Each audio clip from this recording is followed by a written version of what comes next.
सर्वप्रथम मैं प्रभु परमात्मा के चरणों में नमन करता हूँ। परमहंस संत हृदयराम साहब जी के चरणों में मेरा नमन। श्रद्धेय सिद्ध भाव जी डॉक्टर भोजराज छाबड़िया, मेरे माता पिता, मेरी बिटिया और दामाद, और आप सभी मेरे परिवार के चरणों में मेरा नमन। हमारे संत जी के मेन जो है वो दो स्लोगन थे,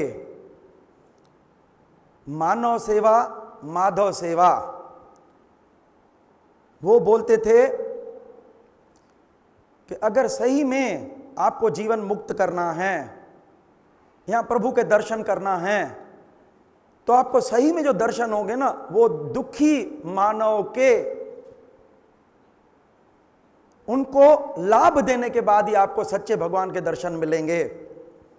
और उनका यह था कि बूढ़े बच्चे और बीमार हैं परमेश्वर के यार, करें भावना से उनकी सेवा, पाएंगे लोक परलोक में सुख अपार।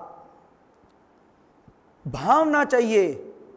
भावना क्या है मैं बताऊं। हमारे गुरुजी डॉक्टर भोजराज छाबड़िया पूरी रात सोते नहीं थे, प्रार्थना करते थे कि प्रभु जो है ना, इन दुखी मानव के दुख को दूर करिए। भावना चाहिए। सब भावना का खेल होता है।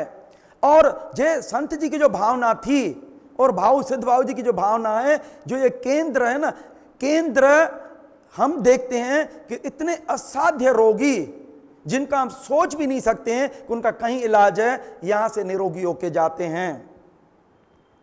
और आरोग्य केंद्र में जो ये सुविधाएं हैं, मेन इनमें ध्यान रखा जाता है कि कोई भी पीड़ित मानव आए, इन सुविधाओं का सस्ते में उनको आनंद मिले। और प्राकृतिक चिकित्सा एवं योग से ऐसा कोई रोग नहीं है दुनिया में जो ठीक नहीं हो सकता है। क्यों? प्राकृतिक चिकित्सा और योग जड़ में काम करते हैं, जबकि दूसरी साइंस शाख पत्तियों पे काटती है, या दबाती है या काटती है। और संत जी की जो भावना थी, ये प्राकृतिक चिकित्सा ये शरीर की शक्ति को बढ़ाती है, बलिष्ठ करती है और जीवन का आनंद देती है। प्रकृति मां क्या बोल रही है कि अगर आप जीवन से निराश हो चुके हैं और आप समझ रहे हैं कि रोग जाने का नहीं है, वो बोलती है कि आप मेरे शरण में आइए, मैं वायदा करती हूं आप क्रिटिकल स्टेज में भी हैं, आप अगर मेरी शरण में आएंगे, मैं आपसे वायदा करती हूं आपका दुख दूर करने का। और क्या है जो कुदरत ने शक्तियां दी है, कौन सी जो शक्तियां दी है ठीक करने की, जो इलाज की सारी शक्तियां हमारे अंदर है। हमारे वैज्ञानिक, हमारा साइंस बोलता है कि प्रकृति स्वयं चिकित्सक है। हड्डी टूटती है तो कौन जोड़ता है? डॉक्टर ऑपरेशन करता है, टाके लगाता है तो कौन जोड़ता है? जोड़ने की शक्ति अंदर है, केवल उसको चांस देना है। हमें सही में अगर हेल्थ चाहिए तो प्रकृति से मिल सकती है और कहीं से हेल्थ नहीं मिलती है। आप मेरे को बताइए, जंगल में रहने वाला कौन सा जानवर है जो चश्मा लगाता है? कौन सा जानवर बीमार होता है? क्या खाता है? जो प्रकृति देती है। लेकिन हम जितना प्रकृति से दूर हुए हैं उतने दुखी हुए हैं। संत जी को पता लगा कि इंदौर में ये ऐसे डॉक्टर हैं जो पैसे के लिए प्रैक्टिस नहीं करते हैं। डॉक्टर भोजराज छाबड़िया जी, उनके यहां गए, उनके यहां सच्चाई देखी और उनको जो है यहां पे ले आए। और शिविर, शुरू में शिविर स्टार्ट हुए और शिविर के माध्यम से हमें जो है ट्रेनिंग दी, जिससे हम स्वास्थ्य में स्वावलंबी बने हैं। डॉक्टर छाबड़िया जी बोलते थे कि इंसान का तब तक भला नहीं होगा जब तक वो खुद का डॉक्टर खुद नहीं बनेगा।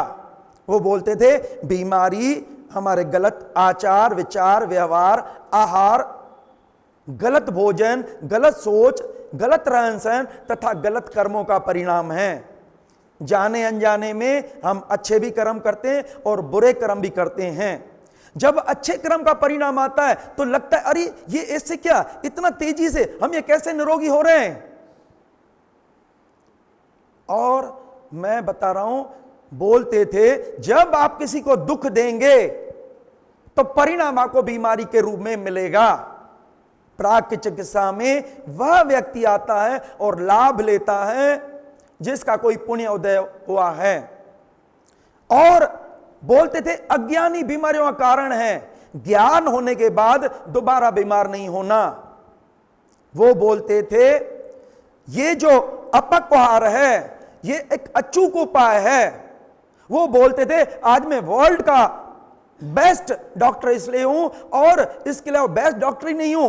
किसको, हमारे गुरुजी भी बोलते हैं इस पेशेंट में हाथ नहीं डालना है, लेकिन ये जो मेरे को खजाना मिला है अपक्व भोजन का, मैं क्रिटिकल केस को ठीक करता हूं। ये अचूक उपाय है। दुनिया में भले आपको बोल दिया मौत के दिन गिनिए, केवल ये अचूक उपाय से, अपक्वाहार पे रहने से हम ठीक होते हैं। और बोलते थे स्वास्थ्य रक्षा के दो ही नियम हैं, एक स्वाद इंद्रिय, एक काम इंद्रिय का संयम। संयम चाहिए। हम ये नहीं बोलते आप स्वाद नहीं लीजिए, संयम चाहिए। हम दोनों का दुरुपयोग करते हैं। हम ठूस ठूस के खाते हैं स्वाद के कारण। और जो है आज ये गंदा माहौल है। पहले क्यों बोला जाता था ये ब्रह्मचर्य आश्रम है, ये गृहस्थ आश्रम है, ये सन्यास आश्रम है, ये वानप्रस्थ आश्रम है। आज इतना माहौल गंदा है, हमारे बच्चे यहां कितने गंदे गंदे सब सीन ये देखते हैं और उसका परिणाम है काम इंद्रिय का दुरुपयोग करते हैं। तो ये जो हम ओवर ईट करते हैं और दुरुपयोग करते हैं, इनसे हमारी शक्ति कमजोर होती है और हम बीमार होते हैं। हम जाते हैं दवाओं के यहां, दवाएं और ऑपरेशन हमारे शरीर की शक्ति को और क्षीण करके मौत के घाट उतारती है। हमने उनके व्याख्यान सुने और हमारे जीवन में ये 3 किताबें आई जिन्होंने हमारा जीवन बदल दिया। पहली किताब इसमें यह है स्वास्थ्य के लिए भोजन।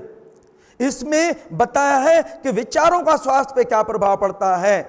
जब हम सोचते हैं कि मैं कल से आज ठीक हो रहा हूं तो ठीक होना चालू हो जाता है। ये देखिए खोटे विचारों से क्या होता है, शुभ विचारों से क्या होता है। क्योंकि हमारे शरीर में कुदरत ने जो किडनी दी है, किडनी के ऊपर सुप्रारेनल ग्लैंड है। जब भी हम अशुभ चिंतन करते हैं ये निगेटिव हार्मोन निकालती है, एड्रेनलिन है, नॉरएड्रेनलिन, जो ब्लड को टॉक्सिनाइज कर देता है। जब हम दूसरे का भला सोचते हैं उसका भला बाद में होता है, पहले खुद का भला होता है। क्योंकि हैप्पी हार्मोन्स निकलते हैं, एंडोर्फिन्स निकलते हैं। इसमें दूसरा बताया है ये अचूक उपाय है अग्निमुक्त आहार। तीसरा कौन सी बीमारी में कौन सी कुदरत नेचुरल मेडिसिन देती है वो लेना है। चौथा ये प्रकृति मां की कृपा। प्रकृति मां हमें कौन कौन से विटामिन चाहिए, मिनरल्स चाहिए, जीवित अवस्था में लोकल एरिया के हिसाब से और अंगों की आकृति के हिसाब से देती है। उदाहरण बताऊं कि ये दिमाग को काम करने के लिए शक्ति चाहिए। अखरोट की रचना दिमाग की रचना सेम है, बादाम की रचना आंख की रचना सेम है, गले की रचना पाइनएप्पल की रचना सेम है, अंगूर की रचना लंग्स की रचना सेम है, पेट की रचना पपीते की रचना सेम है, और अपनी आंतों की रचना हमारी जो है लौकी की रचना के बराबर है। कुदरत हमें क्या चाहिए, लोकल एरिया के हिसाब से, सीजन के हिसाब से वो देती है कि हमारे जितनी भी हमारी संतान है वो फिट रहे। लेकिन हम अज्ञान के कारण हम उपयोग नहीं करते हैं, तभी हम बीमार हैं। और इसके बाद ये है, इन्होंने बताया दवाएं और ऑपरेशन कितना नुकसान करती है। ये एलोपैथी के चोटी के डॉक्टर जो बड़े बड़े डॉक्टर्स हैं उनका कथन है कि दवाएं अगर समुद्र में फेंक दें तो मनुष्य जाति का फलाह हो जाएगा। दवाएं और ऑपरेशन करवाने के बाद कभी भी आदमी ठीक नहीं रहता है। कितना नुकसान होता है। ऑपरेशन का अर्थ होता है कांटों के पेड़ को कांटे काट देना। जब हमें जड़ को काटना है संयम नियम पालन से। और इसमें और भी अच्छी चीजें दी है कि हम चेहरा देख के, हम शरीर को देख के हम बता सकते हैं कि कौन सा रोग है और बिना दवाओं के तंदुरुस्त कैसे रहें। तीसरी है, इसमें 35 बीमारियों की टू द पॉइंट इलाज है। कब्ज है, गैस ट्रबल है, वजन कैसे बढ़ा है, सुंदरता कैसे, डायबिटीज, बीपी, सबका टू द पॉइंट इलाज दिया है। ऑपरेशन से कैसे बचें, जो इसमें लिखा है प्रैक्टिकल हम यहां करवा के रिजल्ट देते हैं। तो ये 3 किताबें ऐसी है जिसने इसको आज हमने 50 बार भी पढ़ा है, एक बार भी फिर दोबारा मौका मिलता है हम नहीं छोड़ते हैं। आज हमारे पास केवल ये खजाना है। इसके बाद जो हमारे डॉक्टर छाबड़िया जी की जो इच्छा थी कि वो बोलते थे कि मनुष्य जब तक खुद का डॉक्टर खुद नहीं बनेगा उसका कल्याण नहीं होगा। खुद का डॉक्टर का अर्थ क्या होता है? ज्ञान। और उनकी जो हमारे संत जी की भावना थी, जो सिद्ध भाव जी की भावना थी, जो डॉक्टर छाबड़िया जी की भावना थी, उसके अनुरूप ये जो हमने मंथली शिविर किए हैं, इस शिविर में यहां से सभी डॉक्टर्स बन के जाते हैं, फिर बीमार नहीं होते हैं और जगत का कल्याण करते हैं। आज पूरा जो जगत है वो बेचारा दुखी है बीमारियों से, उसको ये ट्रेनिंग प्रोग्राम चाहिए। हम किसी भी ऑफिस में जाते हैं, पहले ट्रेनिंग दी जाती है कि सही काम कैसे करें। खाना बनाने नहीं आता है, खाना सिखाया जाता है, लेकिन मशीन कैसे सही काम करे इसकी ट्रेनिंग कौन देता है? ये वर्कशॉप है, यहां बातें नहीं होती है, यहां प्रैक्टिकल आप देखते हैं। एक दिन में आपको कैसे रिजल्ट आते हैं, यहां 2 दिन के अंदर चश्मे उतर जाते हैं। और ये है तीर्थ स्थल। तीर्थ स्थल में जो भी आते हैं सब अपनी बीमारियां छोड़ के यहां से निरोगी बन के जाते हैं। तो ये जो मंथली शिविर है, मंथली शिविर में ऐसे क्रिटिकल केस भी हम ठीक होते हैं जो हम सोच भी नहीं सकते। संत जी का ब्लेसिंग, भाऊ जी का ब्लेसिंग, छाबड़िया जी का ब्लेसिंग काम करता है।